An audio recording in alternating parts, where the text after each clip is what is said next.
Today, we're talking all about headaches, and I brought on a specialist, Dr. Paul Matthew. He is a board certified in neurology and headache medicine. Who knew there was a headache medicine? And he's currently assistant professor of neurology at Harvard Medical School, an affiliate member of the Harvard Medical School Division of Sleep Medicine. He's written over 90 publications and has presented at national and international conferences. He's affiliated with so many medical schools and journals. Dr. Matthew, I was getting a headache reading this. So I can't Well, thank I don't want you to bore your listeners with my credentials, so let's get to thank it. you. Thank you so much for coming on spot on to talk about this. I did the intro to this and talking about you know about how prevalent headaches and migraines and headache disorders are. I was shocked. I was absolutely shocked that how many people are experiencing this. So, can you explain the difference between a headache and a migraine? So yeah, that's a great question. So the way I break it down for patients is headaches are a good thing. Oh, Believe it or not, they're kind of like an alarm system for your head. So if you have an infection, bleeding, tumor, just like anywhere else in your body, you're going to have pain that'll warn you something is wrong. mm, Unfortunately, when people have primary headache disorders, that's when that alarm system is now going off inappropriately. So the most common of all is tension type headache, mm, and probably the second most common, but the most common reason people present to their doctor complaining of headaches is migraine. mm, So to kind of put it, and again, headache just by itself, that is just a symptom. It's not a diagnosis. It's not a mm, cause. So going back to that whole alarm analogy, imagine a car alarm when either the alarm goes off, but the radio goes off, the air conditioner goes off, and the car goes in reverse. That's kind of like what a migraine is. When either you have a headache, you will have light sensitivity, sound sensitivity, nausea, vomiting, all these inappropriate symptoms. And a minute ago, you were talking about how common headache disorders are. Migraine affects 1 in 5 women and 1 in 16 men. So it is extremely common. Most people with migraine will say, "Oh, this is just my usual headache," and kind of suffer through it, oftentimes being out of commission for a whole day, sometimes even 2 days. But when it happens infrequently, just a few times a year, people don't make a big deal out of it. But when it's mm. something that happens on a regular basis, weekly, monthly, even that doesn't sound too bad. But imagine having to call out of work, not being able to pick up your kids from school, not being able to go to school yourself. It really does become a disabling condition. I thank goodness I've never had a migraine, but I know people who have, and just watching them pains me, gives me a headache. It looks so painful. Can you tell me why women are more susceptible to this than men? Yeah, so it's a genetic predisposition. Hmm. There's also some sense that clearly the hormones in men and women are quite different as well. And that's exactly why many women who have migraine, they will notice when there's fluctuations in estrogen, such as during their menstrual periods, they will tend to have a little bit more frequent, a little bit more intense headaches during those times. Wow. So do they diminish in postmenopausal women? So another fantastic question. You've really done your homework with these questions. So yes, many women during perimenopause, they will appreciate some fluctuation, some worsening of their headaches, but the vast majority of women during menopause, when it fully sets in, do experience an improvement of their headache. Now, let me Wow. stress improvement. A Okay. lot of women who are postmenopausal will say, "Oh, I'm cured of my migraine." But if you subject that person to the right triggers, which I know we're going to get into in a little Yeah. while, they will probably have a headache of some kind, not as bad as the migraine they had when they were younger, but probably some kind of headache where light and sound bother them a little bit, but it doesn't reach that horrible disabling level it did once upon a time when they were younger. Well, let me just tell you. I'm excited. Finally, something good about menopause. Okay. Good. So this is like, wow, great. All right. Hey, let's get to the food. Can you explain how a food or a compound in a food triggers versus causes a headache? Because I often hear people say, oh, that gives me a headache if I do blank. So can you explain that? Yeah, so there's a big difference between cause and trigger, as you kind of alluded to. So triggers are things that you are exposed to, which can increase the likelihood of setting off a migraine. So Mhm. I'm a visual person, so when I'm talking to patients, I say, if this is where you need to start your day, and this is what you need for a full blown migraine. If you didn't sleep well the night before, you start your day here. And then it doesn't take much stress, missing meals, hormonal fluctuations, weather fluctuations, boom, Mm. full blown migraine. What many people don't realize is anywhere between here and here, you can have a low grade headache, you can have a little bit of a light sensitivity, but once it reaches this point, everything goes off. Wow. So So it's like common it can be a combination of things then. Exactly. So I was about to say, commonly people will say, I had a slice of pizza and then I had a migraine. I'm never eating pizza again, which is really not a good way to go about it. That very same person ignores that they had multiple sleep interruptions the night before. They're horribly stressed out from midterms, and they fail to recognize all these other things that are going on that are probably also contributing. It's not that slice of pizza alone causing the headache, but rather all these other triggers that are in play. This is so interesting because I mean, who the heck isn't stressed? I mean, with what's going on in everything around us. So I can only imagine that if your baseline is stressful every day and have a disposition or genetic disposition to a headache, this must be like you're already up that Richter scale where you're can most likely have a migraine. Right, and that's where it's very, trigger modification is a very good strategy, Hmm. but for the vast majority of patients, that alone doesn't cut it. So, going back to this visual again, when patients have frequent or very disabling migraine, we'll often put them on a preventative treatment, which then raises that ceiling so they can deal with more of those triggers without necessarily hitting that tipping Yeah. point. What is the role of inflammation? I was reading a lot about, well, I was reading about things you wrote about, sir. But what is the role of inflammation? I thought that was very interesting. Yeah, so inflammation is a process where molecules are released in the body that trigger chemical reactions, which then trigger these pain receptors to go off. So, in the case of migraine, when you are exposed to all these different triggers, there's parts of the brain that get activated. These molecules are then released. There's some inflammation. And then that actually, once that goes on for long enough, there's something called central sensitization, where Hmm. then the part of the brain that processes pain now amplifies just about every signal that comes in. So people who have migraine, normal amounts of light hit their eye. The eye sends a normal signal to the brain, but then that brain amplifies it and makes it appear blinding. Likewise, normal amounts of sound, the ear's working just fine, sends a normal signal to the brain, but the brain amplifies it. Now it's deafening. And same thing, even gut signals, there's nothing really wrong going on with the gut per se, but those signals are now going to the brain, and there's a crosstalk between the gut and the brain, and people will get that nauseous feeling, and then the gut, for some people, unfortunately, even causes them to throw up. Wow.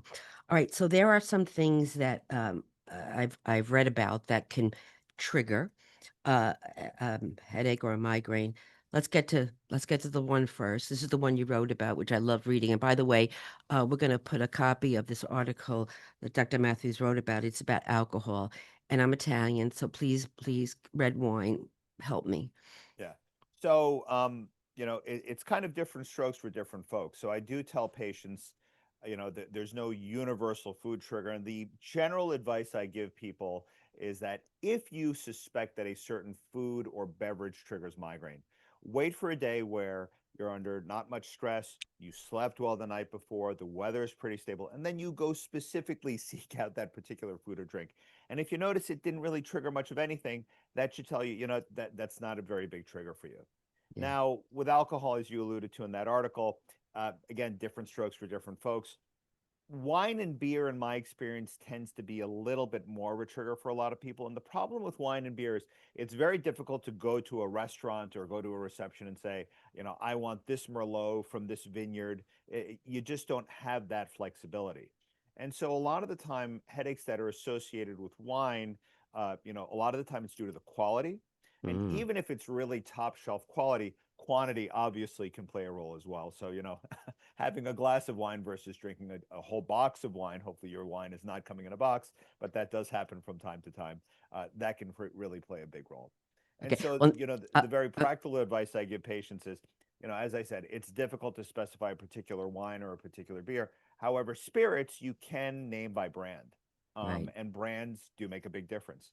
So, for example, when I'm out with colleagues and someone orders let's say a rum and coke, I will very quickly jump in and say no, because if you order just a rum and coke, you're likely to get a well brand, which is probably not going to taste as good, which will probably cost just as much, and will be more likely to give you a hangover or a headache subsequently. So brands are important. I don't like to give brand endorsements. I don't Hmm. own any stock in any of the companies, but I will give you my own personal experience. If I have certain brands, I know I will be more likely to have a headache, and specifying brands, I tend to do better. Okay, so this is the reason why everybody wants to go out to dinner with you, so that yeah, you can go through the wine list and say, no, nah, that don't get that one. Nope, get Yeah, the other one. Okay, good to right, know. That's exactly. good to know. All right, now please, I love my red wine, but I can't start the day without my coffee. So Yeah. help me, please. Yeah, so caffeine is a bit of a double-edged sword. And caffeine, there are actually over-the-counter preparations that include caffeine, Tylenol, and aspirin. I'll avoid using name brands, but they are purported as migraine treatments. And they are very good for getting rid of a headache. Unfortunately, when you take them too often, your body really likes that caffeine, and Mm, your body's way of telling you to take more caffeine is actually a low-grade headache. And that's what's called a rebound headache or a medication overuse headache. The analogy I like to use here, putting out a grease fire with water, initially you feel like it's better, but it's actually spreading and making things worse. So that can be the case with caffeine containing medications, coffee, any medications containing the compound called butalbital, and opioids for that matter. mm, Some people will try to treat their headaches with opioids. They'll feel better initially, but after some time of using them, they'll start to develop these rebound headaches. So regarding coffee, the practical advice I give people is, you know, I would argue most of us are coffee drinkers. Have one, maybe 2 cups before noon, and really try to avoid, having caffeine later in the day because, that will kind of drive medication overuse, or in this case, caffeine overuse headaches. But also, it does tend to disrupt sleep for many people. right. And what you just said, if you don't get enough sleep, that's here we go. We're layering here. That's another issue that could cause a problem. Yes. I have to tell you, I drink coffee. I love my coffee. And I once, before I knew better, this was many years ago, okay, I said, I'm going to get off caffeine. So I went right to decaf coffee. And Dr. Matthew, I had a headache the size of the Queen Mary. Right. I, I, I have never, maybe it was almost a migraine. I don't even know, but it was painful to go cold Well, turkey. yeah, absolutely. I mean, people who don't get to that next cup of coffee on time, headaches, mood issues, irritability, just feeling Mhm. kind of groggy and run down. I mean, it happens to the best of us. I think detoxing off of coffee in order to treat headache, I don't think it's a bad idea, but I'm also not a nihilist. I would never make that a first order of business for any of my patients. Right. So you taper down if you want to like half decaf, half coffee, go down. Yeah, I mean, one reasonable thing I tell some of my patients is caffeine holidays on the weekends. Hmm. So some of my patients that are trying to cut back, I'll tell them, Hmm. yeah, if you might notice if you skip the coffee on the weekends, and then when you have that cup on Monday, Yeah. it's much more potent Yeah. if you're taking it for that kind of energizing reason. Mhm. Okay, chocolate is always on the hit list. What do you say about chocolate? Yeah, chocolate, I would say, not kind of like cheese, which you're probably going to get to. Yeah. Not all things are designed equally. Is there nuts? Is there milk chocolate? What's the quality of it? So, yeah, once again, I don't hang my hat completely on it. I do have some patients where they do just fine with dark chocolate, but milk chocolate with nuts is more of a problem. So, yeah, I would certainly not treat it all as a single category, but, parcel things out. I do know people love their chocolate. But along the same lines as we're talking about all these foods, we do need to talk not only about headache, but how good it is for you. Hmm. I guess a small indulgence here and there is pretty good, whether it's alcohol, whether it's chocolate, but having it on the regular for health benefits, probably not the best thing for you. Why is milk chocolate with nuts worse than dark chocolate? Yeah, I mean, I don't think we know at this point, but again, it's very, very individualized, and unfortunately, the only way to know is kind of guess and check.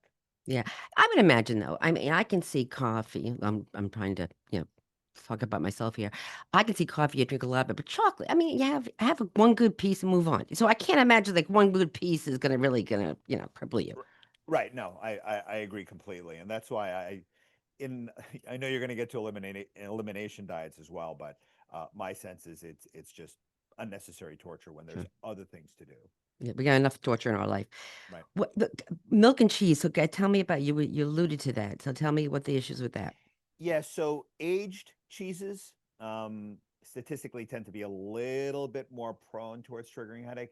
But again, the important thing to keep in mind with cheese is the vast majority of us eat cheese with something, right? Hmm. And so to automatically pin the blame on the cheese when it's just complementing some other food you're eating really isn't fair. So, for example, someone who has, and sorry, I keep jumping ahead, people who have bona fide celiac disease, many people test negative for celiac, which is when you have antibodies to Hmm. gluten and gliadin.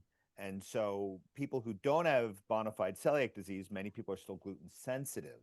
And so Mm. that example that I told you earlier with pizza, someone has a slice of pizza and says, "Oh, I'm never eating this again. I had nausea, I had diarrhea, I had constipation, whatever it is." When in fact it wasn't the cheese, but in fact it was the gluten that's in the pizza. Right. So I Okay. think it's important to really look at different components and not pin any one blame on one item, especially something that has so many different components. And maybe like you tell me, maybe like a combination, like just say you're not having a meal, but you're going to have red wine with a cheese board and it has chocolate on it. Like, are we like, is it like, I mean, that's to me is a perfect meal, but is that going to be, it's like a cumulative effect here? Yeah, no, I mean, it's very dependent on the individual. And again, quantity plays a big role too, right? So Hmm. if Sure. these are kind of sampler appetizer portions, not so much. If you're on glass number three and you have the whole charcuterie board in front of you, I mean, that's another story. Okay. Okay. Which leads me because if you're drinking too much, the dehydration. So this is interesting because this is something that a lot of people go through the day are dehydrated and they don't even realize it. So how does that, work in triggering? Yeah, so hydration is really, really important for all bodily functions, and Hmm. the brain also needs to be adequately hydrated as well. It does, when you drink enough fluids, it allows you to flush a lot of the toxins that come out in your urine. Hmm. So it is really important. And most people do not drink enough water. I mean, that's just a fact. A lot of the time, they will unfortunately drink very sugary drinks or drinks that really are not nearly as good at hydrating you as just Hmm. water. So I think that's incredibly important, particularly if they're on medications where hydration is important. In the migraine world, one of them that really is important is topiramate, which is frequently used for migraine prevention. And if you get dehydrated, that actually drives up your risk of developing kidney stones and things like that. Wow. Okay. Um, And I'm just thinking about the alcohol. I'm going back to the wine and the alcohol. But if you're drinking that, that dehydrates you. So the next day you may have also that problem. yeah, so that's why socially I do advise people who've had maybe one or too many. I tell them, please have a couple glasses of water. You will feel better in the morning. Right. What about fasting? Yeah, Like, so yeah. because now we have these time restricted fasting where people are like not eating all day long. Give me what's your take on that? Yeah, so blood sugar fluctuations can certainly also be a big trigger for migraine. As, Mm, as I mentioned earlier, migraine is kind of your body's inappropriate response to both physical as well as mental stressors. And a great physical stressor is hypoglycemia, meaning low blood sugar, mm, hyperglycemia, high blood sugar. So in fasting states, the brain is just not getting the energy that it's used to, and its response is to give you a headache to tell you, hey, go eat something, go address mm, this. So that's very common. There's actually something called Ramadan headache, mm, where people during Ramadan when they're fasting will chronically get headache if they have migraines because they haven't not gotten to the next meal on time. But yeah, that is very common, and unfortunately, with a lot of these new diets where periodic fasting, the jury's still out as far as I'm concerned, whether doing that intermittently or doing that on a regular basis is good for you. I will tell you from my experience and what I read, those types of things, when you do it consistently, your body kind of learns to compensate for it, and some of the mm. benefits of it actually don't stick around as well. So, but I do think intermittently doing those things can be useful for health reasons. But Right. again, it can trigger headaches to your point. Does does we always talk about it, it's not one food when it comes to nutrition and health. It's the whole diet, look, all the pieces working together. So do you find that a certain diet, we love the Mediterranean diet or the DASH diet, helps to prevent? Does that do anything for you? Yeah, I think eating a healthy diet, a balanced diet, makes a lot of sense. And I think I don't need to tell you, but as we age and as we unfortunately develop different conditions, whether it's diabetes, high blood pressure, certainly we need to adjust the amount of salt we have in our diet, the amount of carbohydrates we have in our diet. So I think following a diet that adheres to kind of any medical conditions you develop over time as well as age, I think makes a lot of sense. And again, the healthy person is the person who's probably statistically going to have less migraine than someone who practices a lot of bad health habits. Right. Okay. So the gut, probiotics. I mean, you can get probiotics in toilet paper now. I mean, it's just absolutely ridiculous.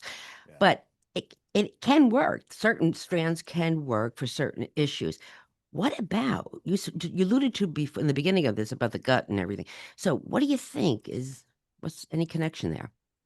Yeah, so just to emphasize that point, there are many people who have intermittent constipation, intermittent diarrhea. Mm, They'll see their GI doctor, they get a colonoscopy, an endoscopy, you name every blood test mhm, mhm. that's under the sun, and the GI doctor will tell them, "Hey, listen, I'm happy to tell you I have not found any problems." And I often tell patients, no news is better than bad news. Mhm. And ultimately, after kind of that conversation happens, then it kind of comes out that the patient has a history of migraine with headaches and all the other features we talked about. But what also sometimes comes out is that many of these patients will not have a headache, but rather will have some nausea, some Mm. vomiting, constipation, diarrhea, but will also have light sensitivity and sound sensitivity, which really kind of punctuates the point that migraine is not defined by headache, but rather headache is a feature of migraine. And some people will have a migraine with no head pain at all, but rather um, gut discomfort, nausea, vomiting, but that light Interesting. and sound sensitivity is there. So to go back to your point about probiotics, yeah, I think anything that improves GI motility makes a lot of sense. Anything that improves gut health makes sense. But at the same token, if it's someone who has a gut issue that's primarily driven by the central nervous system, not the gut itself, Mhm. you may go through those motions, which will be good for your gut, but may not get to the root of the problem, which is the brain driving the gut kind of out of control. Right. Okay, so that's good. Stay tuned. More about probiotics. Um, you know, I'm people say to me, I'm doing an elimination diet. We talked about this you talked a little bit earlier.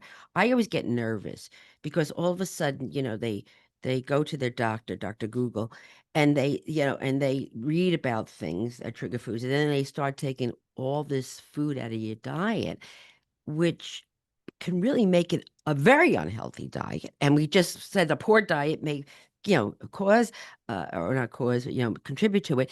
So, you alluded before, like, when it comes to elimination diets, to do it food when you're not tired and haven't had red wine the night before and things like that. So your take on that? Yeah, so that's a great question. It's kind of funny. I in my lectures, I'll sometimes say, people go on these elimination diets and they end up eating just twigs and berries, which makes the twig and berry lobby very happy.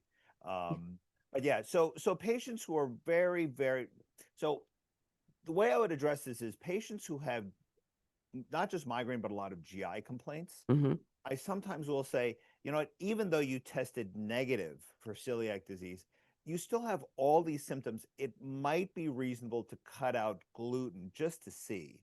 And I use Mm-hmm. gluten as an example because that's one of Mm-hmm. the Mm-hmm. big ones that are out there. And a lot of patients will come back saying, ever since I've cut out gluten, my gut feels better. I'm not having this alternating constipation diarrhea. My headaches have been somewhat better because, again, if the gut is better, it's not going to send those negative signals up to the Mm-hmm. brain.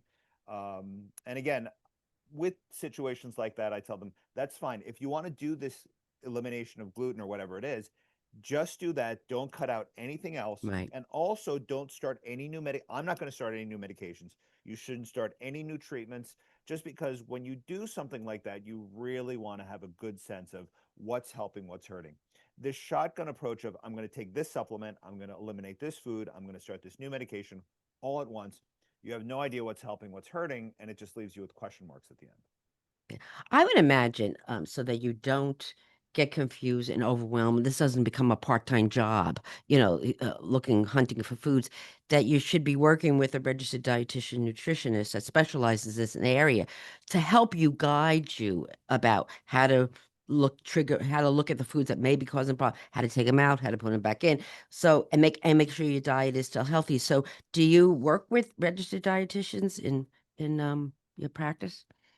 I wouldn't say reflexively, but certainly if it's someone where they have a comorbidity, particularly my Mm, patients who have diabetes, where I know yes, they're just not eating right. right. If they haven't seen a nutritionist, I tell them, listen, you may think you know everything, Yeah, you don't. yeah. It's just like going to see the doctor. I've had patients say, I was going to cancel this appointment because my headaches have recently been better. I tell them, no, no, I'm very glad you're here because it's much better to have the tools ready for when you do have another flare than to go reaching to pull a fire alarm because it's a disaster. Right. So, There's so much misinformation and disinformation about medicine, health, and nutrition. It's like the Wild West out there on social media that, you need to be talking to someone that could really, really help you and not harm you. right. Um, so, to kind of wrap this up here, the diet adjustments could work. Stress, you know, I'm trying everything. I'm on Headspace. I'm trying every morning. I'm trying not to read the news until later in the day. You know, I'm trying. I'm trying. So it sounds like a lot of lifestyle and diet, things that really could possibly help. Yeah, I would say migraine management is no different than any other health condition that we deal with. Where really the best results are when people make reasonable lifestyle modifications, including diet, but also, as needed, start pharmacological interventions. Right. When you do have a migraine, having a prescription medication that's specific for migraine and being able to terminate it early makes a world of difference. It's the difference between having a mild discomfort that goes away with taking something versus now dealing with something for multiple days. And I Totally. I mean, cannot, my whole world in nutrition is prevention. So, and treatment. But, if you have a migraine and don't choose it, then you go through what, 24, 48, 72 hours of misery. And then what are you at the other end of that? Then right, you're really, so there you go. right. And then the other piece, which we kind of talked about a little bit, that I can't stress enough about is sleep. Yeah. Sleep is so incredibly important. And just very quickly, if you're not getting adequate sleep, headache, mood issues, irritability, excessive daytime drowsiness, fatigue, memory problems, and concentration problems. Um, so the vast majority of my patients, they nod 7 times when I rattle off that list, and I say, yeah, that's a big trigger for not only headaches but also GI Right. issues, that are part and parcel with proper nutrition. Right. All right. So no wine before bed because that's going to affect your sleep and, and drink more water. Listen, I can't thank you enough, Dr. Matthews. You're like a whiz here, and no wonder why you're connected with all these things and memberships and organizations. Thank you so much. This was so enlightening. Thank you for being on Spot On. Yeah, my pleasure, Joan. Thank you. Okay.